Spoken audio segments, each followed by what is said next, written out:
ৰং চেনেলত সম্প্ৰচাৰিত হৈ থকা পতিতৰা ধাৰাবাহিকখনৰ আজিৰ খণ্ডটো চাবলৈ বহুত বেছি ভাল লাগিব, কিয়নো যোৱাটো খণ্ডত প্ৰিয়ম আৰু বিভানে একেলগে বিন্দুৰ বিয়াখন ভঙাৰ কথা আলোচনা কৰিছিল আৰু তেতিয়া বিভানৰ মাকে দুয়োটাকে একেলগে কথা পাতি থকা দেখিছিল।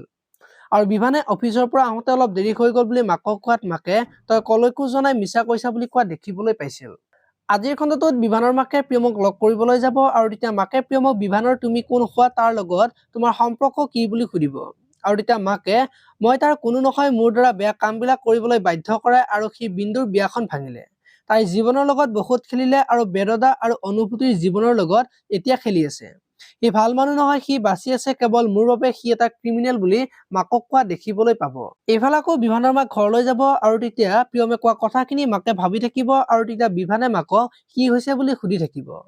আৰু সেইখিনি সময়তে মাক ঢলি পৰিব আৰু বিভানে মাক কি হৈছে বুলি সুধি থাকিব। এতিয়া বাৰু মাকৰ মৃত্যু হব নেকি দেখিবলৈ পাব আজিৰ খণ্ডটোত। আনফালে আকৌ বিভূতি ফুকন মনিষা আৰু জোনালী কোৰ্টলৈ যাব আৰু মনিষাই জোনালীক কথা শুনাব আৰু তেতিয়া জোনালীয়ে মমৰ পোহৰত থকা মানুহে যেতিয়া টিউবলাইটৰ পোহৰ পায় তেতিয়া চকু চাপ মাৰি যোৱাটো স্বাভাৱিক বুলি কব। আৰু ঘৰলৈ গৈ জোনালীয়ে প্ৰজ্ঞাক ইমান দিনে মনিষাই দেউতাক ডিভোৰ্চ দিবলৈ বাধ্য কৰাৰ কথা ভাবি আছিলি নহয়, সেয়া সকলো মিছা, দেউতাৰ নিজৰে ইচ্ছা বুলি প্ৰজ্ঞাক কোৱা দেখিবলৈ পাব।